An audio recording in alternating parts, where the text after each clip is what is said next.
नमस्कार मित्रों, कैसे हैं आप लोग।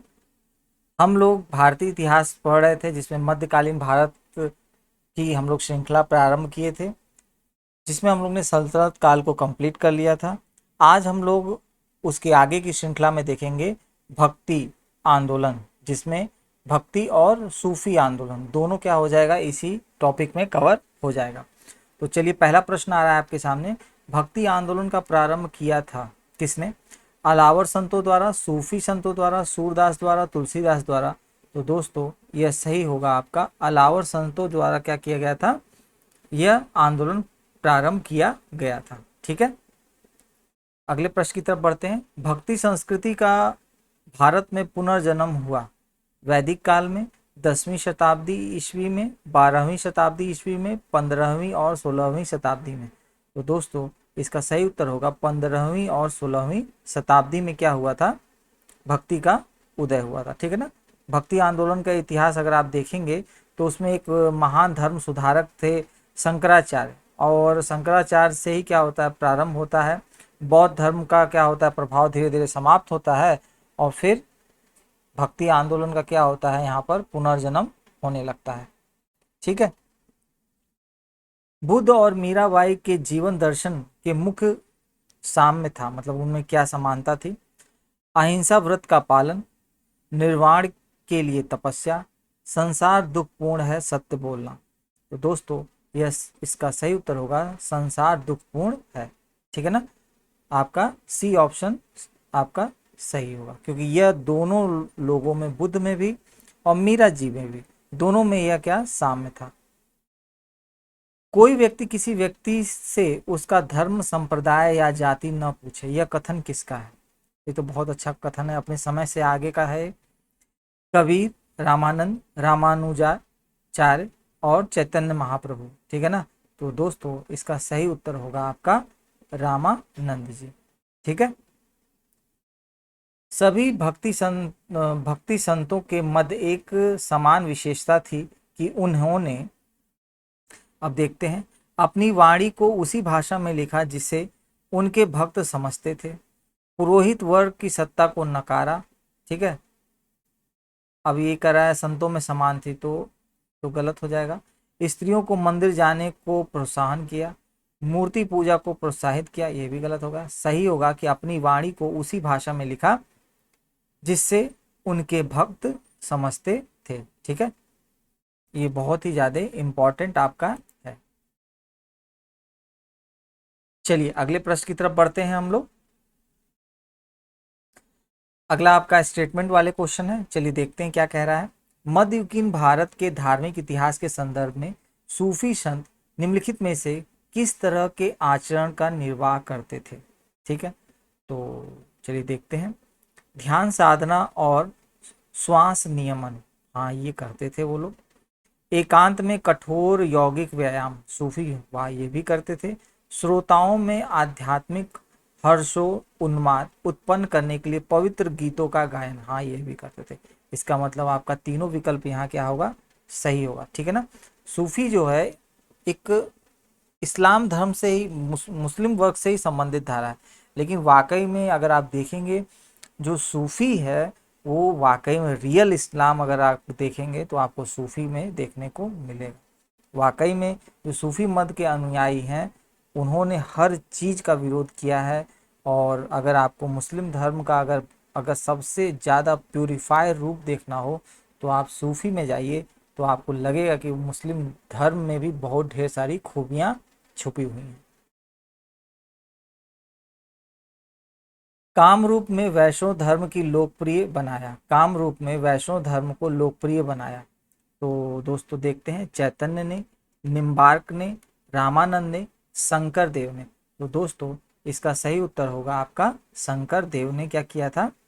ये कामरूप कहाँ है, ये कामरूप जो है वो असम वाला, ठीक है ना, असम में स्थित है। ठीक है, वहाँ वैष्णव धर्म को लोकप्रिय बनाने का जो मुख्य कार्य था वो शंकर देव ने किया था। ठीक है ना। वे कहते थे कि एकेश्वरवाद का उनकी जो धर्म की मूल उद्देश्य था, और वे विष्णु या उनके अवतार कृष्ण को अपना क्या मानते थे, अभिष्ट मानते थे। ठीक, ध्यान रखिएगा इन सब बातों को। सुप्रसिद्ध मध्यकालीन संत शंकर देव संबंधित थे। अब देखिए यहीं से अब क्वेश्चन वहां से मिलना शुरू हो गया। तो वो कैसे संत थे? शैव संप्रदाय के, वैष्णव संप्रदाय के, अद्वैत संप्रदाय के, द्वैताद्वैत संप्रदाय के। तो दोस्तों अभी हम पढ़ के आ रहे हैं कि वो कैसे थे? वैष्णव संप्रदाय के थे। विष्णु तथा उनके अवतार कृष्ण के क्या थे? वे अभिष्ट मानते थे। अगला प्रश्न है, असम एवं कूच बिहार में वैष्णव धर्म का प्रवर्तन किसने किया? देखिए प्रश्न वही था लेकिन थोड़ी सी कॉन्सेप्ट क्या हो गई, चेंज हो गई। चैतन्य ने, माधव ने, शंकर देव ने, वल्लभाचार्य ने। तो दोस्तों सही उत्तर होगा आपका शंकर देव ने, ठीक है ना। काम रूप याद रखिएगा। रामानुजाचार्य किससे संबंधित है? भक्ति से, द्वैतवाद से, विशिष्टाद्वैत से, एकेश्वरवाद से। तो दोस्तों इसका सही उत्तर होगा आपका वह विशिष्टाद्वैतवाद से क्या है? संबंधित है, ठीक है ना। शुद्ध अद्वैतवाद का प्रतिपादन किया था किसने? माधवाचार्य ने, वल्लभाचार्य ने, श्री कांताचार्य ने, या रामानुज ने। तो दोस्तों जो शुद्ध द्वैतावाद था वो किसका दर्शन था? आपका वल्लभाचार्य का, ठीक है ना। अगला है, महाप्रभु वल्लभाचार्य की जन्मस्थली कहाँ पर है? देखते हैं। शिवरी नारायण, बिलासपुर, रत्नपुर, चंपारण। तो देखते हैं इसमें से क्या होगा। तो उनका है चंपारण, ठीक है ना। वहां इनकी क्या थी? जन्मभूमि थी। और कहा जाता है कि यह पुष्टि मार्ग के क्या थे? प्रणेता भी माने जाते हैं। देखिएगा आगे प्रश्न मिलेंगे भी। निम्नलिखित में कौन सुम्मिलित है? अद्वैत। अब चलिए हम लोग इनका मिलान करते हैं। अब इसमें पूछ रहा है कि कौन सा सुम्मिलित है, ठीक है। तो चलिए मिलाते चलते हैं। तो इसमें ऑप्शन सी जो आपका है द्वैतवाद, ये क्या है? माधवाचार्य। ये आपका सी विकल्प क्या है? सही है और सही पूछ रहा है। लेकिन बाकी चीजों का भी तो हमको देखना पड़ेगा। तो जो अद्वैतवाद की अवधारणा है वो किससे संबंधित है? आपका वल्लभाचार्य जी से, वल्लभाचार्य जी से, ठीक है। तो आपका ये हो गया।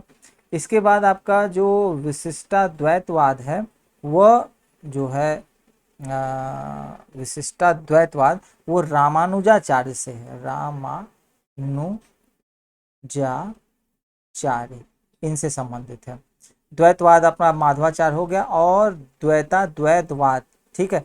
तो द्वैताद्वैतवाद जो है वो आपका है निम्बार्चार्य।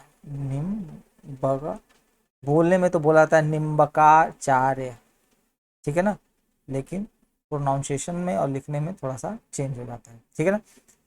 तो आपको ये दर्शन के जितने भी हैं लोगों के नाम पता होना चाहिए कि अद्वैतवाद वल्लभाचार्य, विशिष्टाद्वैतवाद रामानुजाचार्य और द्वैताद्वैतवाद आपका निम्बर्काचार्य, ठीक है ना। आपको पता रहना चाहिए। चलिए अगला देखते हैं प्रश्न। अगला आपका मैच द फॉलोइंग वाला है। अभी हम पढ़ के आ रहे हैं। वल्लभाचार्य जो थे अभी मैंने चर्चा की थी, ये किससे संबंधित है? पुष्टि मार्ग से। रामानुज किससे संबंधित है? ये विशिष्टवाद द्वैतवाद से संबंधित है। माधवाचार्य जो है वो द्वैतवाद संबंधित है। और जो शंकर है वो अद्वैतवाद से क्या है? संबंधित है। तो अगर इस अनुरूप देखा जाए तो हमारा जो सी विकल्प होगा वो ज्यादा उपयुक्त विकल्प इसके अनुसार होगा, ठीक है। अगला देखते हैं। कथनों पर विचार कीजिए। बीजक संत दादू दयाल के उपदेशों का संकलन है, ठीक है। ये तो एकदम गलत है। जो बीजक है वो कबीर के उपदेशों का संकलन है। तो ये स्टेटमेंट तो अपने आप ही गलत हो गया। अगला देखते हैं। पुष्टि मार्ग के दर्शन को मध्वाचार्य ने प्रतिपादित किया। अभी हम पढ़ के आ रहे हैं कि जो पुष्टि मार्ग है वो वल्लभाचार्य का दर्शन है। तो मध्वाचार्य कैसे हो सकता है? तो इसका मतलब आपके दोनों स्टेटमेंट क्या हो जाएंगे? यहाँ पर गलत हो जाएंगे, ठीक है। चलिए अगले प्रश्न की तरफ बढ़ते हैं। निम्नलिखित में से किस भक्ति संत ने अपने संदेश के प्रचार के लिए सबसे पहले हिंदी का प्रयोग किया? दादू, कबीर, रामानंद, तुलसीदास। तो दोस्तों वो थे आपके रामानंद, ठीक है ना। उत्तर भारत में जो भक्ति का प्रचार है वो दक्षिण से तो लाए थे कि भक्ति द्रविड़ उपजे लाए रामानंद, ये युक्ति चलती है। तो रामानंद ही क्या कहे दक्षिण भारत से उत्तर भारत में भक्ति की जो धारा बही थी वो उन्हीं के कारण बही थी। इसीलिए वो क्या कहते हैं? भक्ति आंदोलन के प्रथम प्रवर्तक के रूप में भी क्या किए जाते हैं? जाने जाते हैं। अगला है मध्यकालीन भारत के निम्नलिखित में से किस संत का जन्म प्रयाग में हुआ था। ठीक है, तो चलिए देखते हैं किसका हुआ था। कुंभन दास, रामानंद का, रैदास, तुलसीदास। तो दोस्तों इसका सही उत्तर होगा आपका रामानंद जी का जो जन्म था वह आपका 1299 ईस्वी में प्रयाग, जिसे आप इलाहाबाद या प्रयागराज कहते हैं, एक कान्यकुब्ज ब्राह्मण के घर में क्या हुआ था। ठीक है ना, वहीं इन प्रयागराज और वाराणसी में इन्होंने शिक्षा दीक्षा ली और यह सगुण ईश्वर में क्या करते थे, विश्वास करते थे और कहते थे कि भक्ति को ही मोक्ष का एकमात्र साधन क्या करना माना चाहिए।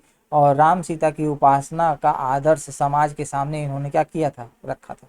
ठीक है, तो आप सोचोगे कि इन लोगों का भी दो चार लोग जो हैं उनके, तो दोस्तों हाँ ये बहुत इंपॉर्टेंट है। तो याद रखिएगा जो रैदास हैं उनका क्या है, वाराणसी में जन्म स्थान है। ठीक है, तुलसीदास का जो है वो चित्रकूट है। ठीक है, और कुंभन दास का जो है ब्रज भूमि। ठीक है, ब्रज भूमि। तो आपको ध्यान रखना चाहिए कि इनका कहाँ कहाँ पर स्थान है। ठीक, तो आपको यह भी आपके अपने क्वेश्चन में सबमिट कर लेना है। चलिए अब हम अगले प्रश्न की तरफ बढ़ते हैं। अगला प्रश्न है, कबीर शिष्य थे, तो कबीर किसके शिष्य थे। तो वो थे चैतन्य जी के, रामानंद, रामानुज के या तुकाराम के। तो वो थे रामानंद के शिष्य थे। ठीक है ना, और रामानंद के 12 शिष्य थे। उन्हीं 12 शिष्यों में कबीर दास जी क्या थे, एक थे। ठीक है, अगला प्रश्न देखते हैं, बीजक का रचयिता कौन है। तो बीजक के जो रचयिता हैं वो आपके क्या हैं, ये प्रश्न ही अपने आप में गलत है अगर देखा जाए। बीजक जो है रचयिता क्या है, बीजक किसका है, तो कबीरदास हो यहाँ पे। ठीक है, लेकिन अगर आप देखेंगे कि बीजक की रचना किसने की, तो तुरंत ही आपका क्या हो जाएगा, प्रश्न बदल जाएगा। ठीक है, लेकिन यहाँ विकल्प कबीरदास है तो आप इसको कबीरदास ही मानेंगे। ठीक, कबीरदास एवं धर्मदास के मध्य संवादों के संकलन का शीर्षक है। बहुत ही अच्छा प्रश्न है। सबद, अमरमूल, साखी, रामायणी। तो दोस्तों उसका शीर्षक है आपका अमर मूल। ठीक है ना, साखी, सबद और रवैनी क्या है, कबीर जी का क्या है, अपना बोला गया क्या है, संकलन है। और जो अमर मूल है उसमें क्या है, धर्मदास के साथ कबीर का जो संवाद हुआ है वो अमर मूल नाम के शीर्षक में क्या किया गया है, दिया गया है। मलुकदास एक संत कवि थे। ठीक है, अब देखते हैं आगरा के, अयोध्या के, काशी के, कड़ा के। तो दोस्तों सही उत्तर होगा आपका कड़ा के। ठीक, अब आपके दिमाग में चल रहा होगा कि कड़ा है कहाँ पे। तो यह कड़ा है आपका यूपी का एक जिला है कौशाम्बी, उसी के पास का ये क्षेत्र है। ठीक है, ध्यान रखिएगा। संत घासीदास के पिता का क्या नाम था। ठीक है ना, घासीदास के पिता का नाम था। अब देखते हैं क्या इसमें विकल्प है, सुकालू, चैतुराम, विशाहू, महंगू। ठीक है ना, थोड़ा कठिन प्रश्न है और ये छत्तीसगढ़ में पूछा गया था, इसलिए ये आपके सामने है। लेकिन आप इसको देख सकते हैं, तो इसका सही उत्तर होगा महंगू। ठीक है, निम्नलिखित में से कौन सा एक सही कालानुक्रम है। ठीक है, तो चलिए देखते हैं। तो शंकराचार्य, रामानुज, चैतन्य, रामानुज, शंकराचार्य, चैतन्य। तो सबसे पहले तो शंकराचार्य आए थे, तो ये दो विकल्प तो अपने आप ही कट गए। अब ये बचाइए, तो शंकराचार्य के बाद जो आए थे वो आए थे रामानुज आए थे। तो ऑप्शन ए क्या हो जाएगा, सही हो जाएगा। बाकी दो विकल्प अपने आप क्या हो जाते हैं, एलिमिनेट हो जाते हैं। ठीक है, क्योंकि कहा जाता है कि जो शंकराचार्य थे वो 8वीं सदी के शताब्दी के आसपास के, और रामानुज जो थे वो 1017 के आसपास के समय का है। और चैतन्य महाप्रभु जो आते हैं वो 1486 के आसपास के समय से आते हैं। तो बहुत लंबा टाइम गैप लोगों के बीच में है। ठीक है, निम्न में से भक्ति संतों का सही कालानुक्रम या तैथिक अनुक्रम चुनिए। तो चलिए देखते हैं। सबसे पहले तो कबीर आएंगे, तो ये वाला विकल्प तो अपने आप हट गया है। ठीक, अब कबीर आते हैं, तो कबीर आते हैं आपका 1398 से लेकर के 1500 आपका 18 के आसपास का समय जो है वो कबीर का है। फिर गुरु नानक जो आते हैं वो 1469 से लेकर 1539 के आसपास का समय है, ठीक है। और चैतन्य महाप्रभु जो है 1486 से लेकर के 1534 के पास का समय है। और मीराबाई जी का जो है वो 1498 से लेकर के 1557 के आसपास का समय, ठीक है। तो मैं एकदम करेक्ट नहीं है, लेकिन जहाँ तक मुझे उम्मीद है यही टाइम पीरियड है। तो अगर इस टाइम पीरियड के अनुसार हम देखेंगे तो फर्स्ट आपका कबीर जी आ जाएंगे, सेकंड पे गुरु नानक आ जाएंगे, और थर्ड पे आपके क्या आ जाएंगे, चैतन्य आ जाएंगे, और मीराबाई जी आ जाएंगी। तो ये आपका ऑप्शन क्या हो जाएगा, ए सही विकल्प आपका हो जाएगा, ठीक है। चलिए अगले प्रश्न को देखते हैं। चलिए देखते हैं अब, भगवान शिव की प्रतिष्ठा में कितने ज्योतिर्लिंग स्थापित हैं, ठीक है ना। तो 6, 12, 24, 18, ठीक है। तो उनके प्रतिष्ठा में टोटल कितने हैं, 12 ज्योतिर्लिंग स्थापित हैं, ठीक है ना। अब आपसे कभी ये भी पूछ सकता है कि किसके नाम है, तो आप ध्यान रखिएगा, पहला केदारनाथ है, फिर है विश्वनाथ है, ठीक है ना, फिर वैद्यनाथ है, महाकालेश्वर है, ओंकारेश्वर है, नागेश्वर है, सोमनाथ है, त्रिंबकेश्वर है, और घृणेश्वर है, घृणेश्वर एक है, भीम शंकर है, मल्लिका अर्जुन स्वामी और रामेश्वरम। ये 12 क्या हैं, ज्योतिर्लिंग भगवान शिव के प्रतिष्ठा में क्या है, स्थापित है। इनका नाम एक बार देख के जाइएगा, नमवा देखे रहेंगे तो आपको वहाँ पे लॉ ऑफ एलिमिनेशन थ्योरी से उसको एलिमिनेट करने में आपको क्या होगी, आसानी होगी। चलिए आगे देखते हैं। रामानुज के अनुयायियों को कहा जाता है, तो शैव, वैष्णव, अद्वैतवादी, अवधूत। तो दोस्तों इसका सही उत्तर होगा आपका वैष्णव कहा जाता है, ठीक है ना। निम्नलिखित में से कौन सा स्थान गुरु नानक का जन्म स्थल है, बहुत अच्छा प्रश्न है, ठीक। तो देखते हैं, अमृतसर, नाभा, ननकाना और नादेर। तो दोस्तों सही उत्तर होगा आपका ननकाना, ठीक है ना। और कहा जाता है कि ननकाना गुरु नानक का जन्म स्थल था, जिसे तलवंडी, कहीं कहीं आप किताबों में मिलेगा, उसके नाम से क्या किया जाता, जाना जाता था। और इनका जो जन्म हुआ था वो हुआ था 15 अप्रैल 1469, ठीक है ना, को हुआ था। तो ध्यान रखिएगा, बहुत ही इंपॉर्टेंट है।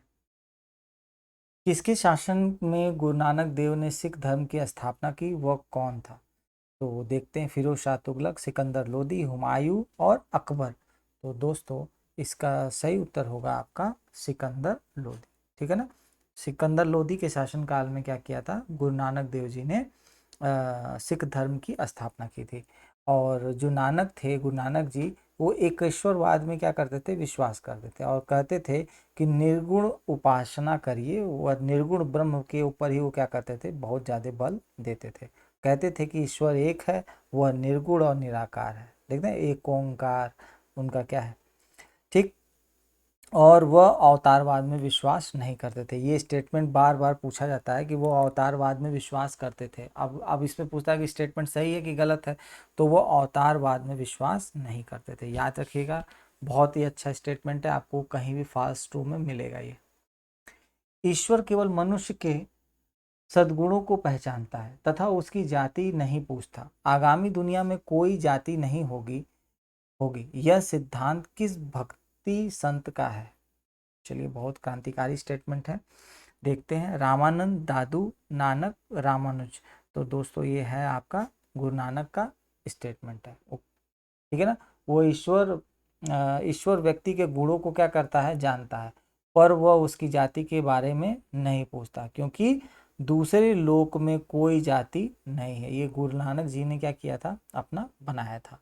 और गुरु का लंगर से इन्होंने क्या किया था, सामुदायिक रसोई की शुरुआत की थी। आप देखते हैं कि एक साथ सभी लोग बैठ करके क्या करते हैं, भोजन करते हैं, और इतना मतलब अच्छा भोजन होता है कि कभी आप लंगर में खाइए घर से, और लंगर के खाने में इतने लोगों का खाना बनता है, लेकिन उसका स्वाद बहुत ही अच्छा होता है। मीराबाई समकालीन थी, ठीक है, तो ये बहुत बार ये प्रश्न पूछा जाता है और विवादित प्रश्न था भी है, ठीक है ना। तो चलिए देखते हैं, तुलसीदास के, चैतन्य महाप्रभु के, गुरु नानक के और रामकृष्ण परमहंस के। ठीक, तो इस आधार पर जो विकल्प आपका बनेगा उसमें तो कोई विकल्प मुझे सही नहीं लग रहा है, क्योंकि सबके टाइम पीरियड अलग अलग है। तुलसी जी का 1500 के आसपास का है, गुरु नानक 1400 के आसपास का है, चैतन्य महाप्रभु जो हैं आपके उनका 1400 के आसपास है, और परमहंस का 1800 के आसपास का है, और जबकि इनका जन्म जो हुआ था 1400 के आसपास का हुआ था। ठीक है, तो अगर नियर अबाउट उत्तर मारना रहे तो हम चैतन्य महाप्रभु मार सकते हैं, लेकिन ये इस विकल्प में कोई भी उत्तर सही नहीं है। ठीक है, अगर नियर अबाउट पूछेगा तो आप चैतन्य महाप्रभु क्या कर सकते हैं, मार सकते हैं। ठीक है, क्योंकि उनका 1498 के आसपास का जन्म है और चैतन्य महाप्रभु का 1486 के आसपास का जन्म है। ठीक है, बाकी लोग तो उनके पहले के हैं, तो आप इसको उत्तर मान सकते हैं अगर आपके पास कोई विकल्प न रहे। जब ये प्रश्न पूछा गया तो विवादित हो गया था। प्रसिद्ध भक्त कवित्री मीरा के पति का नाम, राणा रतन सिंह, राजकुमार भोजराज, राणा उदय सिंह, राणा सांगा। ठीक, तो दोस्तों सही उत्तर होगा आपका राजकुमार भोजराज। ठीक है ना, ये उनके पति थे। अगला प्रश्न है, राग गोविंद के रचनाकार हैं। तो राग गोविंद के रचनाकार जो हैं मीराबाई, नरहरि, सूरदास, रसखान। तो सही उत्तर होगा आपका मीराबाई जी ही क्या थी, राग गोविंद की रचनाकार है। इसके अलावा इनका और भी बहुत प्रसिद्ध है, जैसे एक है नरसी जी का मायरा। ठीक है ना, मायरा एक ये हो गया रचना इनकी। गीत गोविंद टीका, गीत गोविंद टीका ये एक हो गया। राग गोविंद हो ही गया यहाँ पर। एक आता है राग सोरठ, एक ये इनकी रचना हो गई। ठीक है ना, और यही ज़्यादा इम्पोर्टेंट है, बाकी तो पूछता ही रहता है। नरसिंह जी का मायरा, गीत गोविंद टीका और राग सोरठ और राग गोविंद, ये 4 प्रमुख रचनाएं हैं, आप इसको ध्यान रखिएगा। निम्नलिखित संतों को उनके कालक्रम में नियोजित करिए। तो चलिए नियोजित करते हैं हम लोग। तो आपको पता ही है कि सबसे पहले कौन आए थे। अब इस विकल्प के अनुसार सबसे पहले हमारे थे नामदेव। ठीक है ना, नामदेव जो थे वो 1270 के आसपास के समय में आए थे। फिर आपके आए हैं कबीरदास जी 1398 के आसपास। ठीक, इसके बाद आती हैं आपकी मीराबाई जी। मीरा जी का जन्म हुआ था, मीरा जी से पहले नानक देव जी आए थे। ठीक है, इसके बाद आते हैं आपके गुरु नानक देव। ठीक है ना, 1469, और ये आती है 1498 के आसपास। तो उस आधार पर आपका विकल्प सही होगा ऑप्शन नंबर सी। तो बस ध्यान रखिएगा कि नामदेव कबीरदास जी से पहले आए थे, फिर कबीरदास जी, फिर आपके गुरु नानक देव और मीराबाई। जानते हैं ये एक प्रश्न दिया हुआ है, इसके पहले हम लोग 2 प्रश्न कर चुके हैं। वो 5 जो भी 6-7 नाम हम लोगों ने नोट डाउन किए उनको सब एक जगह लिख लीजिए। डेट टाइम याद करने की आपको ज़रूरत नहीं है, बस ये याद रखिए कि कौन किससे पहले आया था बस। और देखिएगा आने वाले समय में इन्हीं में से घुमा फिरा के कोई एक प्रश्न आपको मिलना तय है। निम्नलिखित में से कौन इस्लाम से प्रभावित था, चैतन्य, मीराबाई, नामदेव, वल्लभाचार्य। तो इस्लाम से जो प्रभावित थे वो थे हमारे नामदेव जी। ठीक है ना, निम्नलिखित भक्ति संतों पर विचार कीजिए, दादू दयाल, गुरु नानक और त्यागराज। अब क्या कह रहा है इसमें, इनमें से कौन उस समय उपदेश देता था जब मोदी कह रहा हूं मैं, लोधी वंश का पतन हुआ तथा बाबर सत्तारूढ़ हुआ। ठीक है, तो उसका सही उत्तर होगा आपका ऑप्शन नंबर 2। ठीक है ना, दादू दयाल का समय तो जो था वो मध्य का समय था, और गुरु नानक का 1469 के आसपास है, और त्यागराज का 1700 के आसपास है। जबकि लोधी वंश का पतन ही 1526 के आसपास हो गया था। तो इसलिए सही विकल्प आपका क्या होगा, बी, गुरु नानक देव जी क्या थे, देते थे प्रवचन। अब देखिए, ये भक्ति संत है और उनके व्यवसाय क्या क्या थे, उनका मिलान करना है। तो चलिए देखते हैं इसका सही उत्तर क्या होगा। नामदेव जो थे वो क्या थे, एक दर्जी थे। कबीर दास जी का तो आपको पता ही है, जुलाहा थे। रविदास जी जो थे वो मोची थे, और सेना जो थे वो नाई थे। तो इस आधार पर विकल्प बी आपका क्या होगा, सर्वाधिक उपयुक्त विकल्प होगा। अगला देखते हैं, चैतन्य महाप्रभु किस संप्रदाय से संबंधित हैं। तो वैष्णव, शैव, बौद्ध, सूफी। तो दोस्तों इसका सही उत्तर होगा कि वो वैष्णव संप्रदाय से क्या है, संबंधित है। ठीक है ना, कृष्ण भक्ति से संबंधित है। अगला है, तुलसीदास किसके समकालीन थे। अकबर तथा जहांगीर, शाहजहां, औरंगजेब, बाबर तथा हुमायूं। तो दोस्तों इसका सही उत्तर होगा वह अकबर तथा जहांगीर के क्या थे, समकालीन थे। रामचरितमानस नामक ग्रंथ के रचयिता, घर घर में वास करता है, तुलसीदास जी। ठीक है, और यह ध्यान रखिएगा किस भाषा में लिखा गया है, ये अवधी भाषा में लिखा गया है। निम्नलिखित या निम्न में से कौन सी रचना संत तुलसीदास की नहीं है। तो गीतावली उनकी रचना है, कवितावली उनकी रचना है, विनय पत्रिका उनकी रचना है, साहित्य रत्न जो है वो उनकी रचना नहीं है। और नहीं पूछ रहा है तो उसके अकॉर्डिंग बी और डी ऑप्शन जो होगा आपका सही विकल्प होगा। ठीक है,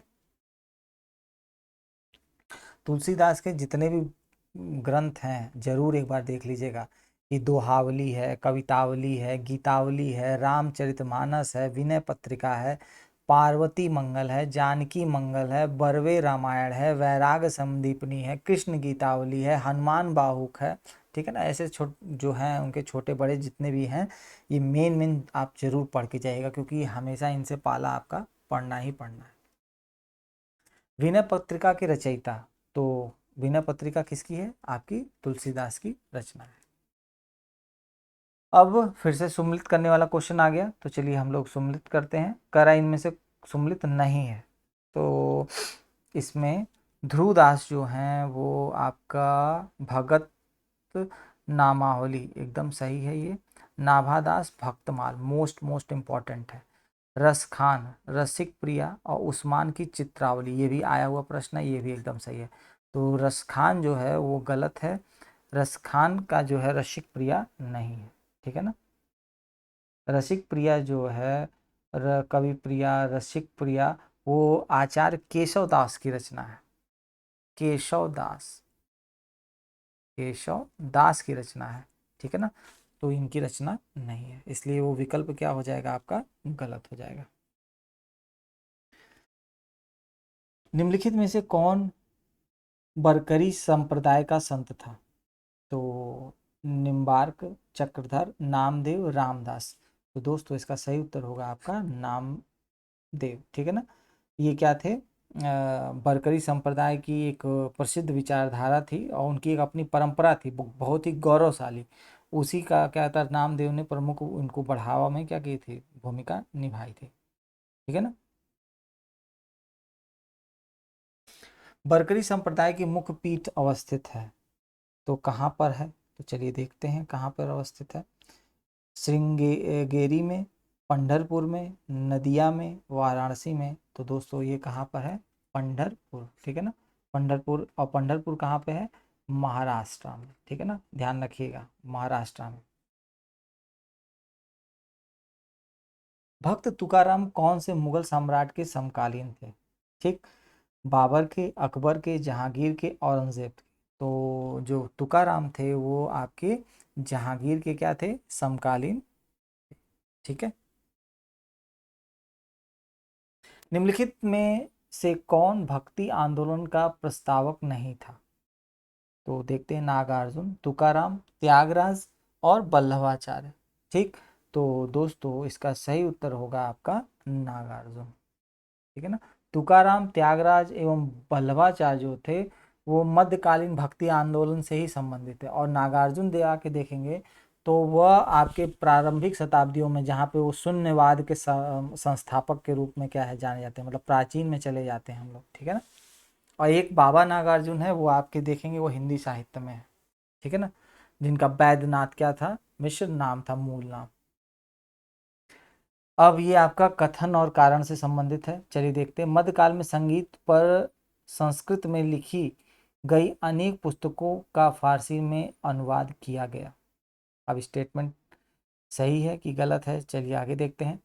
आरंभिक चिश्ती सूफी संत संगीत सभाओं, जिन्हें समा कहा जाता था, के शौकीन थे। तो दोस्तों ये दोनों विकल्प सही हैं, लेकिन स्पष्टीकरण इसका नहीं दे रहा है, ठीक है ना। ये तो बहुत ज़्यादा फेमस है कि सभी भाषाओं का मध्यकाल में क्या किया था, अनुवाद कराया था। अगर आप देखेंगे तो फिरोज शाह तुगलक ने कराया, सिकंदर लोदी ने करवाया, मुगल बादशाहों ने क्या कराया, ढेर सारी चीज़ों को क्या कराया, करवाया। और समा क्या, समा जो है वो एक संगीत गोष्ठ होती थी, गोष्ठी। और चिश्ती संत जो थे संगीत के क्या थे, एक तरह से समर्थक थे, तथा संगीत को ईश्वर तक पहुंचने का क्या मानते हैं, माध्यम मानते हैं। तो वह भी स्टेटमेंट क्या है, एकदम सही स्टेटमेंट है। अगला है, भारत में चिश्तिया सूफी मत को स्थापित किया। तो ख्वाजा बदरुद्दीन ने, ख्वाजा मोइनुद्दीन ने, शेख अहमद सरहिंदी ने, शेख बहरुद्दीन जकरिया ने। तो दोस्तों इसका सही उत्तर होगा ख्वाजा मोइनुद्दीन ने क्या किया था, इसको स्थापित किया था, ठीक है। और बहुत ही अच्छे संत थे ये। चलिए आगे देखते हैं। भारत में चिश्तिया संप्रदाय का प्रथम सूफी संत था। तो चिश्तिया संप्रदाय के शेख मोइनुद्दीन चिश्ती क्या थे, प्रथम सूफी संत थे। निम्नलिखित सूफी संतों में कौन एक सर्वप्रथम अजमेर में बस गए। तो शेख मोइनुद्दीन चिश्ती, शेख कुतुबुद्दीन बख्तियार काकी, शेख निज़ामुद्दीन औलिया और शेख सलीम चिश्ती। तो दोस्तों इसका सही उत्तर होगा शेख मोइनुद्दीन चिश्ती, ठीक है। अगला है, निम्नलिखित में से कौन सूफीवाद की चिश्तिया शाखा का संस्थापक था। तो देखते हैं चिश्तिया, अब ये एकदम सेम वही चीज़ है, लेकिन यहाँ पर प्रश्न को क्या किया है, थोड़ा सा घुमाया है। तो देखते हैं, शेख मोइनुद्दीन, शेख जियाउद्दीन अबुल जीवा, ख्वाजा अब्दाल और ख्वाजा बहरुद्दीन। तो दोस्तों इसका सही उत्तर जो होगा सूफीवाद का चिश्तिया, तो आपका उत्तर होगा ख्वाजा अबुल अब्दाल, ठीक है, आपका ये विकल्प सही होगा। अगला है, ख्वाजा मोइनुद्दीन चिश्ती किसके शिष्य थे। तो ख्वाजा अब्दाल चिश्ती, शाह वली उल्लाह, मीर दर्द, ख्वाजा उस्मान हरूनी। तो दोस्तों इसका सही उत्तर होगा आपका ख्वाजा उस्मान हरूनी के क्या थे, शिष्य थे। बहुत ही इंपॉर्टेंट है, ध्यान रखिएगा इसको। अजमेर में ख्वाजा मोइनुद्दीन चिश्ती की दरगाह पर नजर या भेंट जिसे कहते हैं, भेजने वाले प्रथम मराठा सरदार कौन थे, ठीक है। तो कौन थे, चलिए देखते हैं। नवाब अली बहादुर पेशवा बालाजी राव प्रथम का पौत्र, ठीक है। फिर है राजा शाहू शिवाजी के पौत्र, फिर है पेशवा बालाजी विश्वनाथ, पेशवा बालाजी राव। तो इसका दोस्तों सही उत्तर होगा आपका राजा शाहू शिवाजी के जो थे पौत्र, उन्होंने क्या किया था, चिश्ती दरगाह पर भेंट क्या किया था, प्रथम मराठा सरदार के रूप में भिजवाई थी। अगला है, शेख निजामुद्दीन औलिया शिष्य थे। हम लोग ने चर्चा की थी इसके पहले जब हम अमीर खुसरो को पढ़ा रहे थे। तो शेख निजामुद्दीन औलिया जो थे, शेख अलाउद्दीन सबीर के, शेख मोइनुद्दीन चिश्ती के, बाबा फरीद के, शेख अहमद सरहिंदी के। तो निजामुद्दीन औलिया जो शिष्य थे, वो थे आपके बाबा फरीद के, ठीक है ना। और इनके जो शिष्य थे वो कौन थे आपके, ये इनके जो शिष्य थे वो थे अमीर खुसरो, ठीक है। हम लोगों ने उसके बारे में, चलिए आगे के प्रश्नों को देखते हैं। शेख निजामुद्दीन औलिया की दरगाह स्थित है, ये तो हम लोग पढ़ के ही आ रहे हैं कि उनकी दरगाह कहाँ पे स्थित है, दिल्ली में स्थित है, ठीक है ना। बार बार कंफ्यूजन हो जाता है लोगों को, वो अजमेर मार के चले जाते हैं, जबकि अजमेर में उनकी नहीं है। ठीक है। अगला है कथन और कारण का। भारत में सूफियों के चिश्ती धर्म संघ का प्रवर्तक और सर्वप्रमुख व्यक्ति ख्वाजा मोइनुद्दीन चिश्ती हैं। चलिए देखते हैं। फिर है आपका, चिश्ती धर्म संघ ने अपना नाम अजमेर में स्थित ग्राम चिश्त से लिया है। तो दोस्तों यह विकल्प एकदम गलत है, ऐसा कुछ भी नहीं है। ए विकल्प सही है, तो उस आधार पे आपका सी विकल्प क्या होगा, सही होगा। ठीक है ना। चिश्ती संप्रदाय की स्थापना अबू अ, इसहाक समी चिश्त ने की थी शायद। ठीक है। वे अ, पूरा मुझे डिटेल नहीं याद आ रही है, लेकिन उन्होंने ही क्या किया था, इसको किया था। लेकिन यह जो अजमेर में ग्राम चिश्त है उससे नहीं लिया गया, ये विकल्प एकदम गलत है। जिस सूफी संत की मान्यता थी जिस सूफी संत की मान्यता थी कि भक्ति संगीत ईश्वर के निकट पहुंचने का साधन है, वह है मोइनुद्दीन चिश्ती, बाबा फरीद, सैयद मोहम्मद गेशुद राज और शाह आलम बुखारी।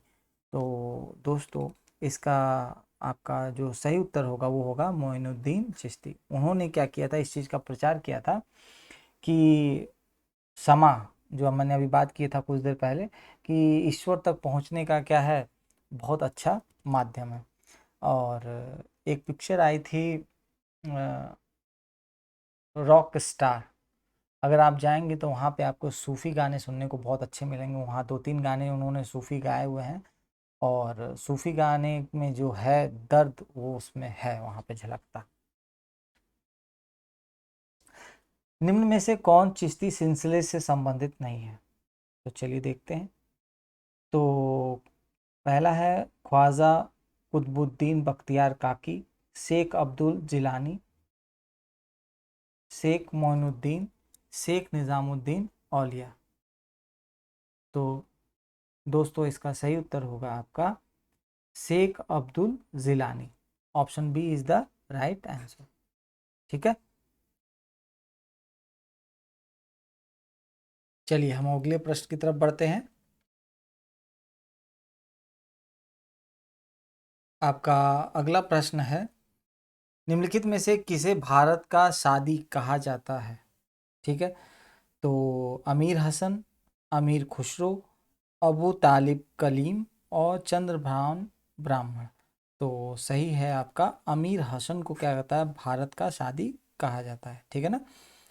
कहीं कहीं पे इनका नाम आपको मिलेगा अमीर हसन ए दहलवी। ठीक है ना। क्योंकि ये उच्च गज़ल क्या थे, गाते थे, जिसके कारण उनका क्या किया जाए, भारत का शादी का जो है उपनाम दिया गया है। निम्नलिखित में से किस सुल्तान से निज़ामुद्दीन औलिया ने भेंट करने से इनकार कर दिया था। ठीक है। तो जलालुद्दीन खिलजी, अलाउद्दीन खिलजी, ग्यासुद्दीन तुगलक, मोहम्मद बिन तुगलक। तो दोस्तों सही उत्तर होगा आपका अलाउद्दीन खिलजी। ठीक है ना।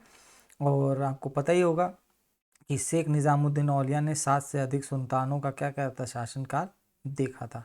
ठीक है ना। इनका जो शिष्य थे उन्होंने भी देखा था। ठीक है। तो ये प्रश्न आते रहते हैं। कौन सूफी संत महबूब ए इलाही कहलाता था। तो विकल्प है ख्वाजा मोइनुद्दीन चिश्ती, बाबा फरीद, कुतुबुद्दीन बख्तियार काकी, शेख निज़ामुद्दीन औलिया। तो दोस्तों सही उत्तर होगा आपका शेख निज़ामुद्दीन औलिया। शेख फरीद का सर्वाधिक ख्याति लब्ध शिष्य जिसने दिल्ली के 7 सुल्तानों का शासन देखा था, कौन था। तो आपको पता ही होगा कौन था, आपके निज़ामुद्दीन औलिया। ठीक है। निम्न में से किस सूफी संत के विचारों को सिखों के धर्म ग्रंथ आदि ग्रंथ में संकलित किया गया है। शेख मोइनुद्दीन चिश्ती और कुतुबुद्दीन बख्तियार काकी, फरीदुद्दीन जंग ए सकर, शेख निज़ामुद्दीन औलिया। ठीक है। तो इसमें सही होगा आपका फरी फरीदुद्दीन जंग ए शकर। इनके नाम बड़े कठिन होते हैं। इनके क्या किया गया है, संकलित किया गया है। प्रसिद्ध संत सलीम चिश्ती रहते थे, तो कहाँ रहते थे, दिल्ली में, अजमेर में, फतेहपुर सीकरी में, लाहौर में। तो दोस्तों वो रहते थे आपका फतेहपुर सीकरी में। ठीक है, अगला है, निम्नलिखित में से किसे शेख उल हिंद की पदवी प्रदान की गई थी? बाबा फरीद, ख्वाजा कुतुबुद्दीन बख्तियार काकी, ख्वाजा मोइनुद्दीन चिश्ती, शेख सलीम चिश्ती। तो दोस्तों इसका सही विकल्प होगा आपका शेख सलीम चिश्ती। इन्हें शेख उल हिंद की क्या थी, उपाधि प्राप्त थी। निम्नलिखित में से किसे चिश्ती संत को चिरागे दिल्ली कहा जाता है? बहुत अच्छा है, वहाँ पे दिल्ली जाएंगे तो आपको मिलेगा भी। मोइनुद्दीन, फरीदुद्दीन, निज़ामुद्दीन औलिया, नसरुद्दीन। तो दोस्तों इसका सही उत्तर होगा वो नसरुद्दीन होगा। ठीक है ना, इन्हें चिरागे दिल्ली कहा जाता है। अगला है आपका कुछ संप्रदाय हैं और उनकी मैच द फॉलोइंग है, तो चलिए मिलान करते हैं। ख्वाजा मोइनुद्दीन चिश्ती, तो चिश्तिया संप्रदाय से संबंधित है। इसके बाद आपके यहाँ शेख अहमद सरहिंदी, तो वे आते हैं नक्शबंदिया। और दारा शिकोह, जो दारा शिकोह थे वो थे कादरिया, बहुत बार पूछा गया प्रश्न है। और शेख शहाबुद्दीन है सोहरावर्दी। ठीक है, तो इस आधार पर विकल्प आपका सी क्या होगा, सर्वाधिक उपयुक्त विकल्प निकल करके सामने आ रहा है। अगला है, भारतीय इतिहास में सूफीवाद के संदर्भ में निम्नलिखित कथनों पर विचार करिए। शेख अहमद सरहिंदी इब्राहिम लोदी का समकालीन था।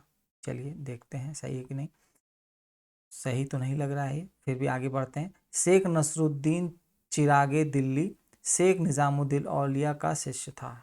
ये विकल्प एकदम 100% सही है। तो चलिए देखते हैं, दो दो दो कहाँ पर है, इसमें दो है, इसमें दो है, इसमें दो नहीं है। अब एक विकल्प तो कटा। औरंगजेब शेख सलीम चिश्ती का समकालीन था, तो सेम शेख सलीम चिश्ती का समकालीन औरंगजेब नहीं था, तो ये तो गलत हो गया, 3 गलत हो गया। तो 3 यहाँ से हटेगा, 3 यहाँ से भी हट जाएगा।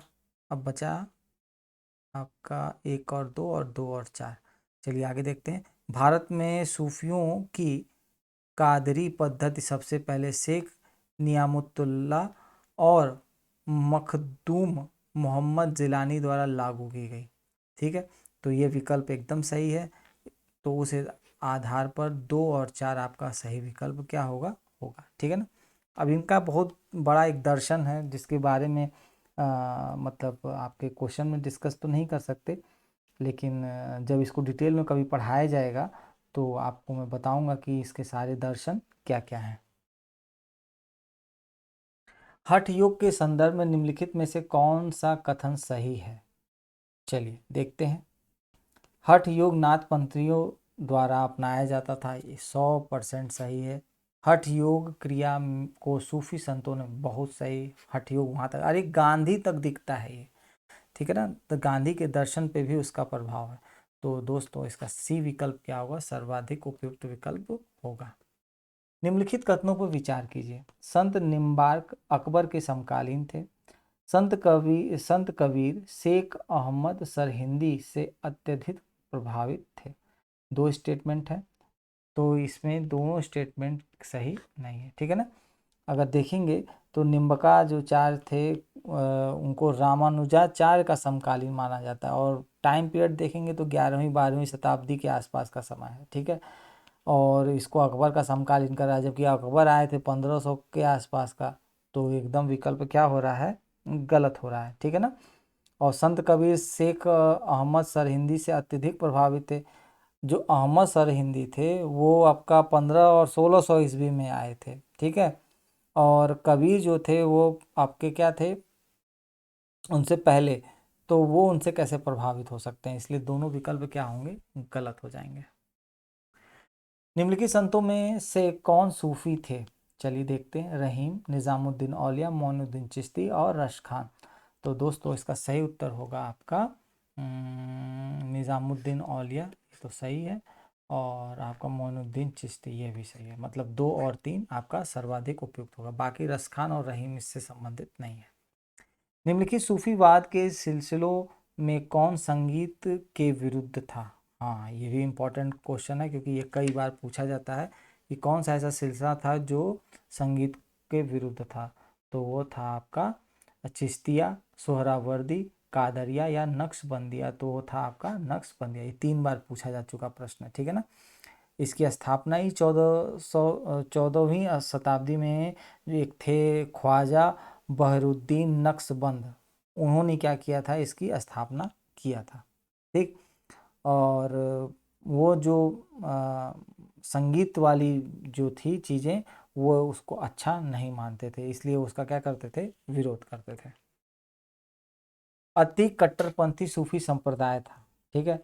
तो जो नक्शबंदी संप्रदाय था वही सबसे ज़्यादा क्या था, कट्टरवादी संप्रदाय था। ठीक। निम्नलिखित युग्मों में से गलत युग्म को पहचानिए। ठीक। ऑप्शन ए है चिश्ती दिल्ली और द्वाब, सोहरावर्दी सिंध, औलिया मध्य प्रदेश, फिरदौसी बिहार। तो देखते हैं इसका सही विकल्प क्या होगा। गलत युग्म को, तो औलिया जो थे वो मध्य प्रदेश से, वो गलत है, ठीक है ना। बाकी जो आपका विकल्प है वो जो निज़ामुद्दीन औलिया का जो क्षेत्र था ना, आप देखेंगे तो दिल्ली के आसपास का क्षेत्र था। तो यह विकल्प अपने आप क्या हो जाएगा, गलत हो जाएगा, क्योंकि यह उसमें क्या दिखा रहे हैं, मध्य प्रदेश दिखा रहे हैं। निम्नलिखित सूफियों में से किसने कृष्ण को औलिया के रूप में माना? ठीक है, शाह मोहम्मद गौश, शाह अब्दुल अजीज, शाह वली उल्लाह, ख्वाजा मीर दर्द। तो देखते हैं इसका सही उत्तर क्या होगा।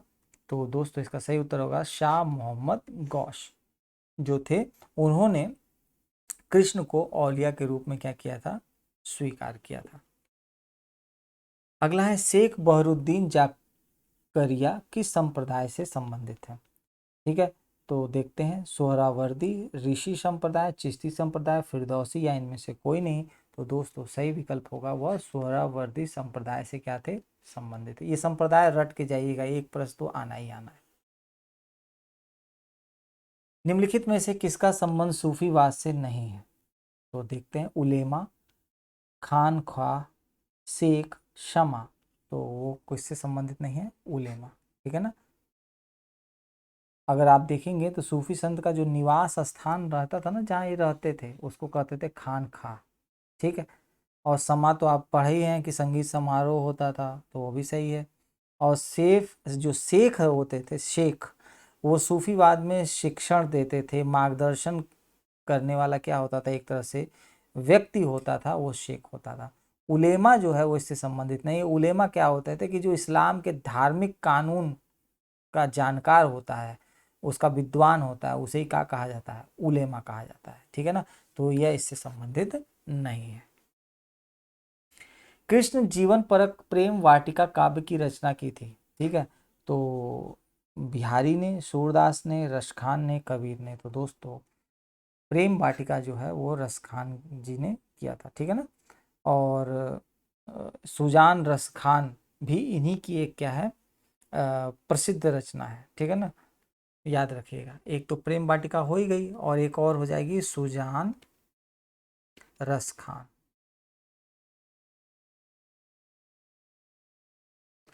निम्न में से कौन एक भक्ति आंदोलन से जुड़ा नहीं है?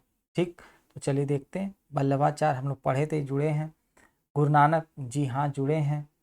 चैतन्य प्रभु, जी हाँ जुड़े हैं। और अमीर खुसरो, ये उस आंदोलन से जुड़े नहीं है, ठीक है ना। 12 माशा की रचना किसने की थी? तो अमीर खुसरो, इशामी, मलिक मोहम्मद जायसी, रश खान। तो 12 माशा जो रचना है वो आपकी मलिक मोहम्मद जायसी की रचना है।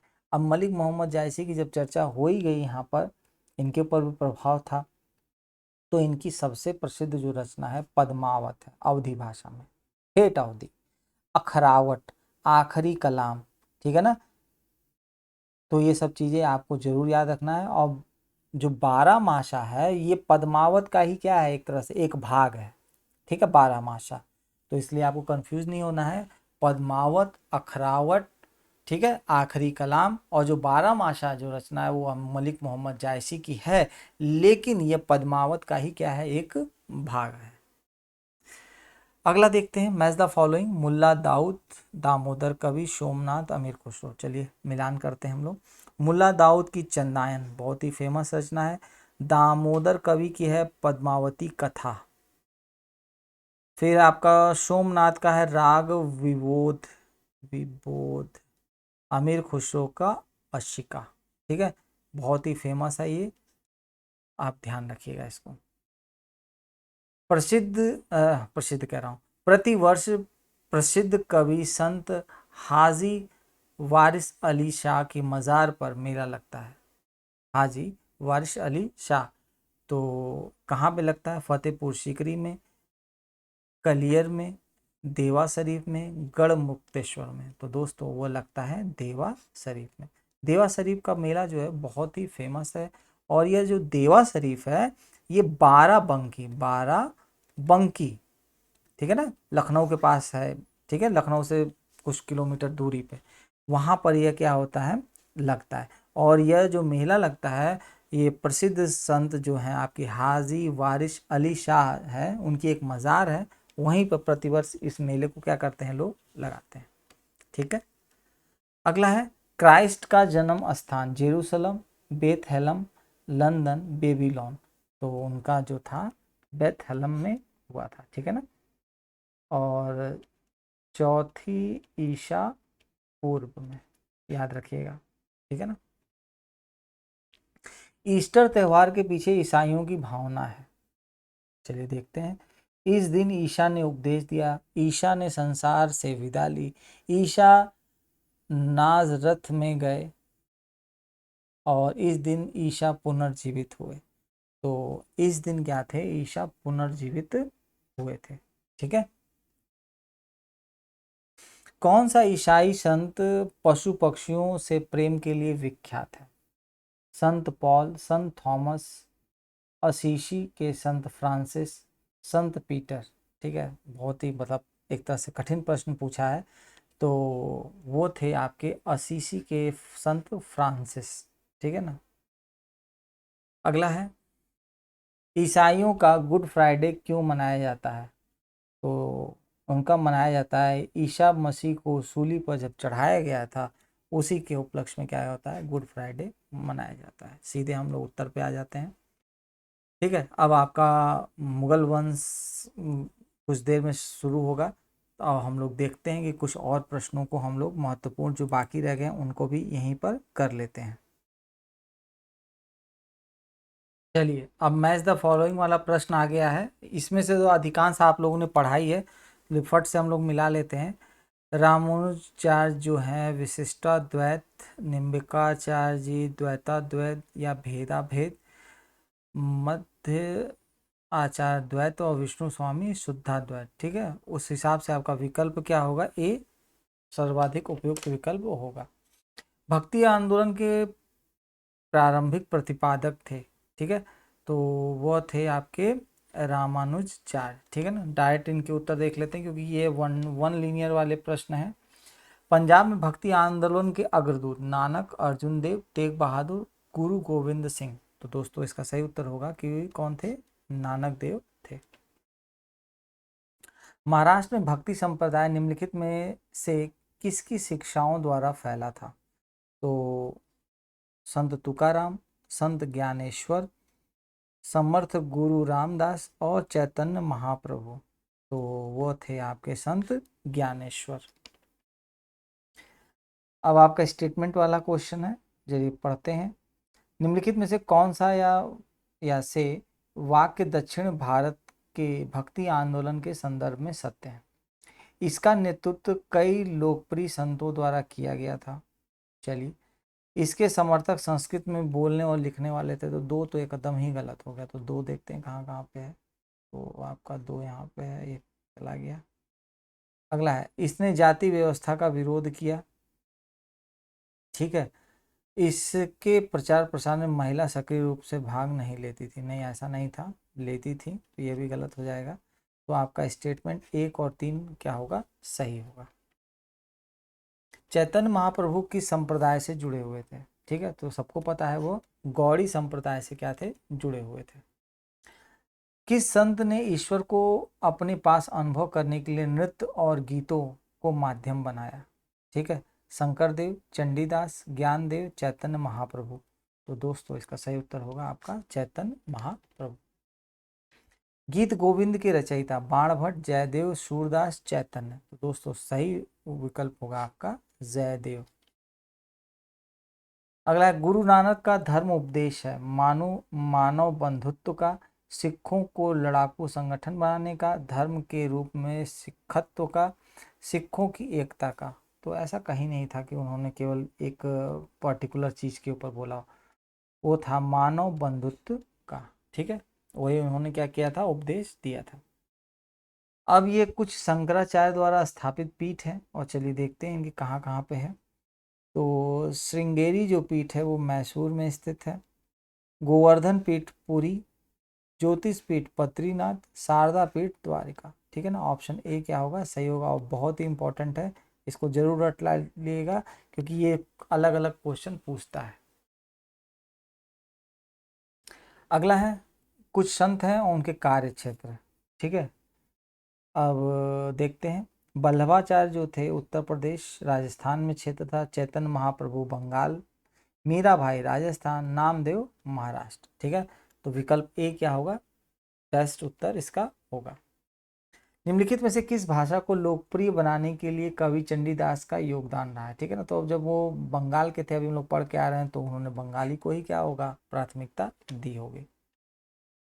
अगला है, कुछ कवि हैं उनकी रचनाएं किस भाषा में? तो जो मीरा जी थी वो लिखती थी आपका हिंदी में, और त्यागराज जो थे वो थे तेलुगु, चंडीदास बांग्ला, और पुरंदरदास जो थे कन्नड़ भाषा में। बहुत ही इंपॉर्टेंट क्वेश्चन है, इसको जरूर आप कहीं पे सेव कर लीजिएगा। ठीक है, कुछ प्रश्नों को आप स्क्रीनशॉट भी खींच के रख सकते हैं जो आपके आगे काम आएंगे। भक्ति को दार्शनिक आधार प्रदान करने वाले प्रथम आचार्य थे? ठीक है, तो चलिए देखते हैं कौन थे। रामानुजाचार्य, शंकराचार्य, मध्वाचार्य और वल्लभाचार्य। तो दोस्तों इसका सही उत्तर होगा आपका रामानुजाचार्य। ठीक है ना।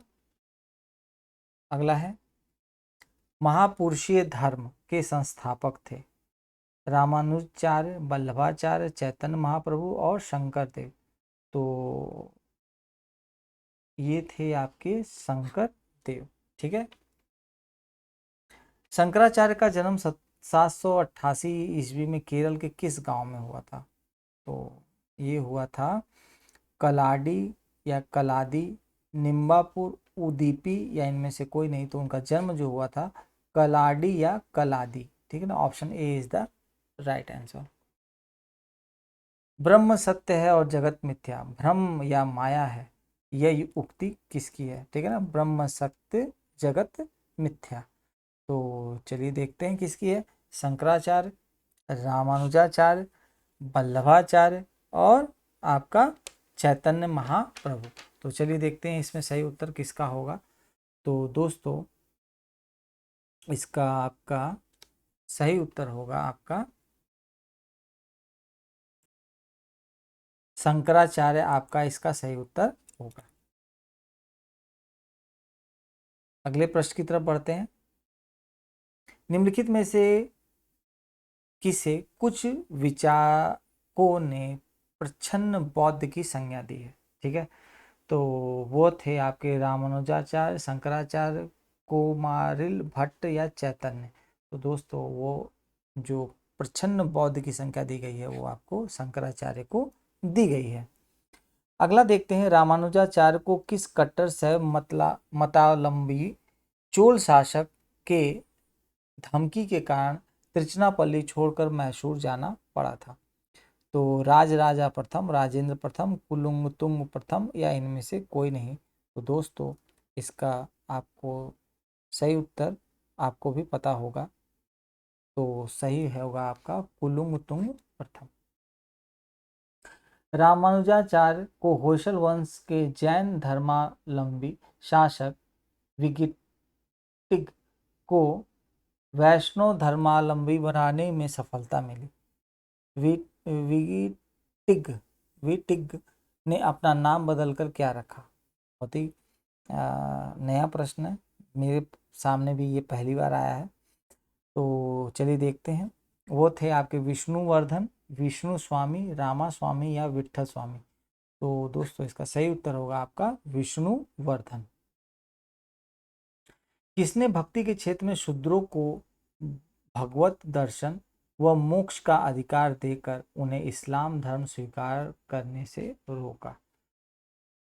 तो विकल्प है आपका रामानुजाचार्य, वल्लभाचार्य, चैतन्य महाप्रभु और मध्वाचार्य। तो दोस्तों उनको रोका था आपके रामानुजाचार्य ने। दक्षिण भारत का वह संत कौन था जिसने अपना अधिकांश जीवन उत्तर भारत में वृंदावन में बिताया? रामानुजाचार्य, निम्बार्कचार्य, मध्वाचार्य, विष्णु स्वामी। तो दोस्तों वो थे आपके निम्बार्कचार्य, ठीक है ना। महाराष्ट्र में विठोबा या विट्ठल विष्णु का एक क्या है नाम है, आंदोलन का केंद्र था? पंढरपुर, पैठन, कार्ले, एलिफेंटा। तो दोस्तों एक बहुत ही अच्छा प्रश्न है। तो उसका जो केंद्र था पंढरपुर में था। किसने भगवत गीता पर भावार्थ दीपिका नाम से एक बृहद टीका मराठी में लिखे, जिसे सामान्यतः ज्ञानेश्वरी के नाम से जाना जाता है? ठीक है, तो ज्ञानदेव, नामदेव, एकनाथ, तुकाराम। तो दोस्तों उसका सही उत्तर होगा आपका ज्ञानदेव, ठीक है। यदि संस्कृत देव भाषा है तो क्या मेरी मातृभाषा जिसको ब्रैकेट में लिखा मराठी देशु भाषा है, यह उक्ति किसकी है? ज्ञानदेव, एकनाथ, तुकाराम, रामदास। तो दोस्तों ये उक्ति जो है आपकी एकनाथ की है, ठीक है ना, लिख लीजिएगा, ये इंपॉर्टेंट क्वेश्चन है। शिवाजी के आध्यात्मिक गुरु कौन थे? रामदास, तुकाराम, एकनाथ या इनमें से कोई नहीं? तो उनके आध्यात्मिक गुरु थे रामदास जी। दास बोध के रचयिता थे? एकनाथ, तुकाराम, रामदास, तुलसीदास। तो एक दास बोध के थे आपके रामदास। जात पात पूछे नहीं कोई, हरि का भजे सो हरि का हो, यह पंक्ति किसकी है? चलिए देखते हैं। रामानंद, कबीर, तुलसी, सूर। बहुत कंफ्यूजन होता है, ये कबीर लोग मार देते हैं, लेकिन यह है किसकी? आपके रामानंद की है। बंगाल और उड़ीसा में वैष्णववाद को लोकप्रिय बनाने का श्रेय किसे है? चैतन्य को, कबीर को, रामानुजाचार्य को और नानक जी को। तो चलिए देखते हैं सही विकल्प क्या होगा आपका। बंगाल में किसने किया था? चैतन्य महाप्रभु ने।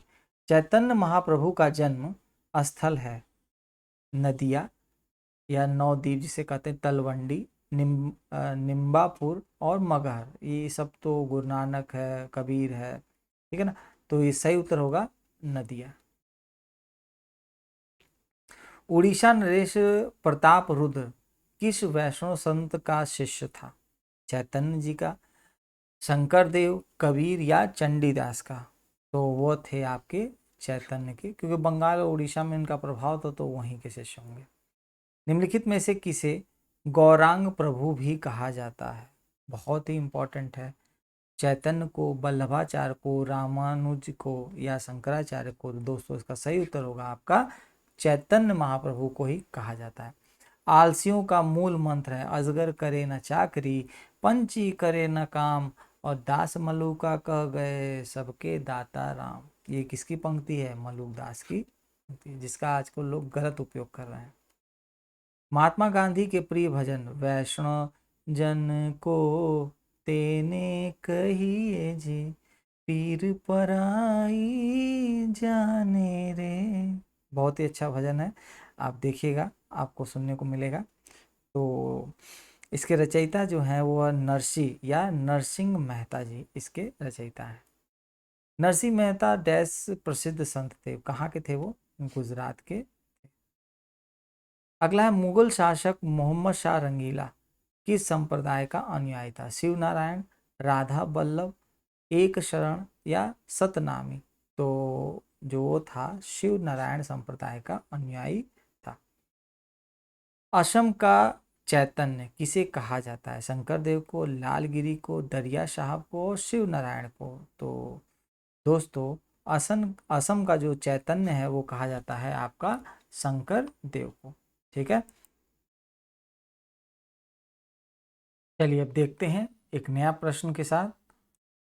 यह है, सूफी शब्द की उत्पत्ति के संबंध में सर्वाधिक मान्यता प्राप्त मत है।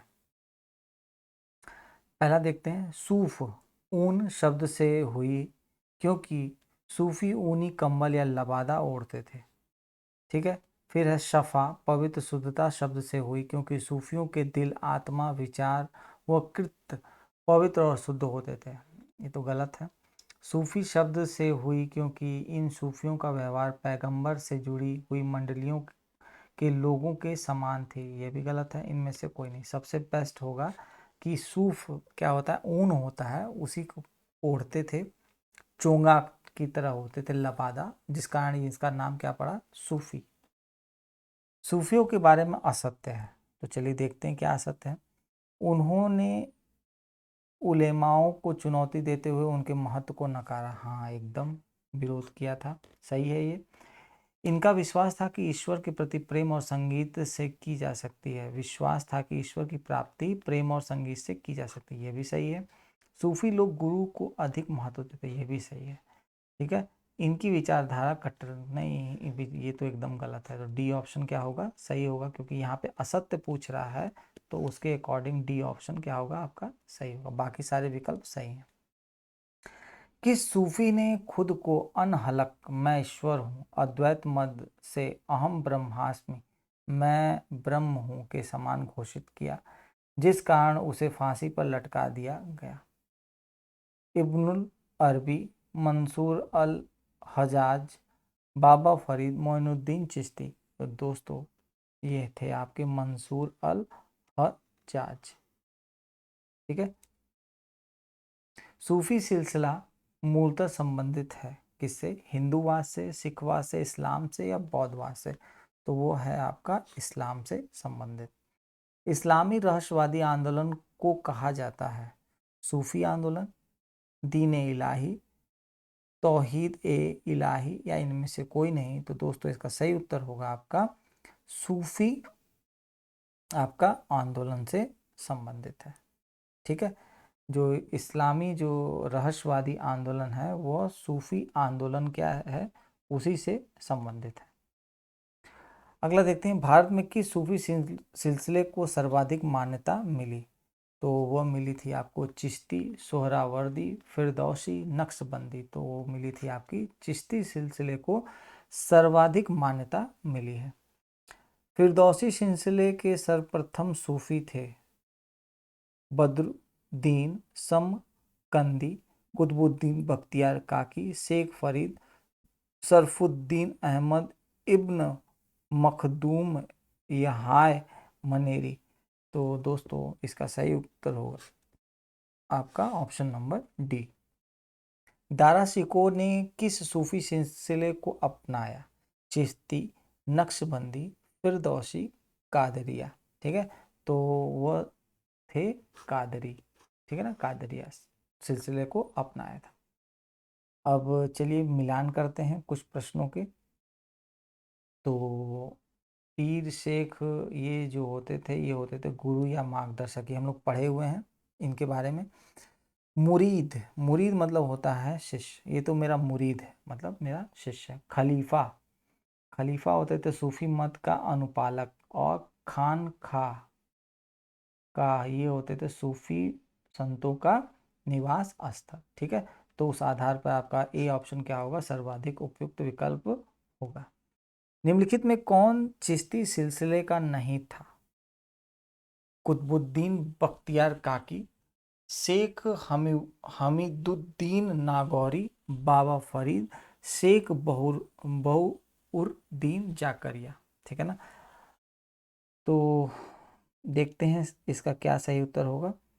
तो इसका आपका सही उत्तर होगा शेख बहाउद्दीन जाकरिया। ठीक है ना, बहाउद्दीन जाकरिया, ऑप्शन डी क्या होगा, सही होगा।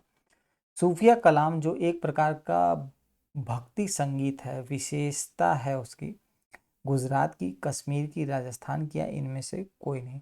तो दोस्तों इसका आपका सही उत्तर होगा कि यह किस मतलब राज्य से संबंधित है। तो हम लोग देख लेते हैं।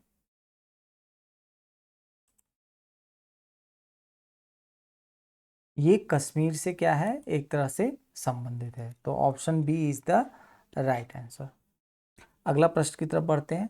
सूफी संत ख्वाजा मोइनुद्दीन चिश्ती किसके शासनकाल में राजस्थान आए थे? बहुत ही अच्छा प्रश्न है। तो देखते हैं, महाराणा प्रताप, राणा सांगा, राणा कुंभा, पृथ्वीराज चौहान। तो दोस्तों वो आए थे पृथ्वीराज चौहान के शासनकाल में। वह दत्त उल सुहूद, ठीक है ना, कहा जाता है कि भारत के द्वैतवाद जैसा सिद्धांत का समर्थक सूफी, जिसे मुजहिद मतलब धर्म सुधारक भी कहा जाता है, और जिसे मुगल बादशाह ने इस आरोप पर गिरफ्तार कर लिया कि वे पाखंडी हैं और यह दावा करते हैं कि आध्यात्मिक क्षेत्र में प्रथम 3 खलीफाओं से भी आगे हैं, वह कौन था? तो चलिए देखते हैं। शेख अहमद फारूक सरहिंदी, दारा शिको, ख्वाजा बकी बिल्लाह, और इनमें से कोई नहीं। तो ये थे आपके Sheikh Ahmad Farooq Sirhindi. Option A is the right answer. मध्यकालीन सूफियों में सबसे धनी सूफी थे। अब चलिए धनियों में भी आ गया, तो देखते हैं। निज़ामुद्दीन औलिया, शेख नसरुद्दीन चिरागे दहलवी, ठीक है ना, सलीम चिश्ती, शेख बहाउद्दीन जाकरिया। तो सही उत्तर होगा आपका शेख बहाउद्दीन जाकरिया, जो थे मध्यकाल में सूफियों में सबसे ज़्यादा क्या थे, धनी थे। किस सूफी को बख्तियार काकी मतलब भाग्यवान रोटी वाला कहा गया है? शेख नसरुद्दीन, ख्वाजा कुतुबुद्दीन, सलीम चिश्ती, निज़ामुद्दीन औलिया। तो दोस्तों इसका आपको सही उत्तर होगा आपका ख्वाजा कुतुबुद्दीन को जो है वो कहा जाता है। ठीक है। अगला है, किस सूफी संत को सुल्तान ए तारिकिन मतलब सन्यासियों के सुल्तान की उपाधि मिली है? तो देखते हैं। ख्वाजा कुतुबुद्दीन, शेख हमीदुद्दीन नागौरी, सलीम चिश्ती, या इनमें से कोई नहीं? तो दोस्तों इसका सही उत्तर होगा आपका शेख हमीदुद्दीन नागौरी। ठीक है ना, थोड़ा कठिन प्रश्न है, एक बार दो बार सुनेंगे तो आपको याद हो जाएगा। शेख फरीदुद्दीन मसूद गंज ए शकर की गतिविधियों का क्षेत्र था। ठीक है ना, ब्रैकेट में 12 बार फरीद लिखा हुआ है। तो चलिए देखते हैं, वह था आपका अजमेर, दिल्ली, सीकरी या हांसी या आजोधन। तो ये था अजोधन या हांसी में इनका क्या था, क्षेत्र था। किस सूफी को महबूब ए इलाही मतलब अल्लाह के प्रिय कहा जाता है? शेख निजामुद्दीन औलिया, शेख नसरुद्दीन, शेख फरीद, सलीम चिश्ती। तो दोस्तों इसका सही उत्तर होगा आपका शेख हमीउद्दीन निज़ामुद्दीन औलिया, और इसका अल्लाह को प्रिय, एक सेकंड, हाँ इसका सही उत्तर होगा Sheikh Nizamuddin Auliya. Option A is the right answer. किस सूफी संत को कहा, संत ने कहा था, हनोज दिल्ली दूर अस्त मतलब अभी दिल्ली दूर है? शेख नसरुद्दीन, शेख निज़ामुद्दीन औलिया, सलीम चिश्ती, शेख फरीद। तो दोस्तों यह कहा था कि दिल्ली अभी बहुत दूर है, ये कहा था शेख निज़ामुद्दीन औलिया ने। दक्षिण भारत में चिश्ती सिलसिले की नींव रखने वाला कौन था? तो चलिए बहुत इम्पोर्टेंट है। शेख बुराह बुराहनुद्दीन गरीब, शेख सलीम चिश्ती, बाबा फरीद, या इनमें से कोई नहीं? तो दोस्तों इसका सही विकल्प होगा ऑप्शन नंबर 1 आपका शेख बुराहनुद्दीन गरीब। ठीक है। मिराज उल आशिकिन उर्दू शायरी की पहली किताब के सूफी रचयिता हैं, बहुत ही इम्पोर्टेंट है। और इसके रचयिता देखते हैं बाबा फरीद, शेख सलीम चिश्ती, अमीर खुसरो या सैयद मोहम्मद गेशुदराज बंदानवाज। ठीक है ना। तो दोस्तों इसका सही होगा आपका ऑप्शन नंबर डी। ठीक है ना। लगातार बोलने से थोड़ा सा प्रॉब्लम होती है, लेकिन ये इतनी इम्पोर्टेंट क्वेश्चन है कि दो चार और बचे हैं तो इसको हम लोग इसी में इंक्लूड कर लेते हैं। अकबर जिस सूफी संत का बड़ा आदर करता था और जिसके आशीर्वाद से शहजादा सलीम का जन्म हुआ था वह था शेख सलीम चिश्ती, बाबा फरीद, शेख अब्दुल कदूस गंगोही या इनमें से कोई नहीं। ठीक है। तो वो थे आपके शेख सलीम चिश्ती। अब ये स्टेटमेंट वाला है और यहाँ पर चिश्ती सिलसिला और सोहरावर्दी सिलसिला में तुलना के संदर्भ में देखते हैं कौन कौन से स्टेटमेंट सही है। चिश्ती समा एवं रक्ष में विश्वास करते थे जबकि सोहरावर्दी नहीं करते थे। एकदम सही स्टेटमेंट है दोस्तों ये। चिश्ती राजकीय संरक्षण व धन संचय में विश्वास नहीं करते थे जबकि सोहरावर्दी करते थे। ये भी स्टेटमेंट सही है। चिश्ती राजनीतिक पचड़े से दूर रहते थे जबकि सोहरावर्दी राजनीतिक मसलों में पर्याप्त दिलचस्पी लेते थे। यह भी विकल्प एकदम सही है। चिश्ती हिंदू व मुस्लिम दोनों समाज में लोकप्रिय हुआ जबकि सोहरावर्दी केवल मुस्लिम समाज में। यह भी विकल्प आपका क्या है, एकदम सही है। मतलब इसके चारों स्टेटमेंट क्या है, सही है। दिल्ली सल्तनत के सुल्तान इल्तुतमिश ने किसे शेख उल इस्लाम की उपाधि दी? तो देखते हैं मोइनुद्दीन चिश्ती, शेख बहाउद्दीन जकरिया, बाबा फरीद, सलीम चिश्ती। तो दोस्तों वो दी थी शेख बहाउद्दीन जकारिया को, उन्होंने शेख उल इस्लाम की उपाधि दी थी। किस सूफी सिलसिले की गतिविधियों का मुख्य केंद्र बिहार था? ठीक है, चलिए देखते हैं। चिश्ती, सोहरावर्दी, फिरदौसी, कादरी। तो दोस्तों इसका सही उत्तर होगा आपका फिरदौसी। सरफुद्दीन अहमद इब्न मखदूम या मनेरी का कार्य क्षेत्र था अजमेर, बिहार शरीफ, सीकरी या इनमें से कोई नहीं। तो दोस्तों उनका जो क्षेत्र था बिहार शरीफ था। ठीक है।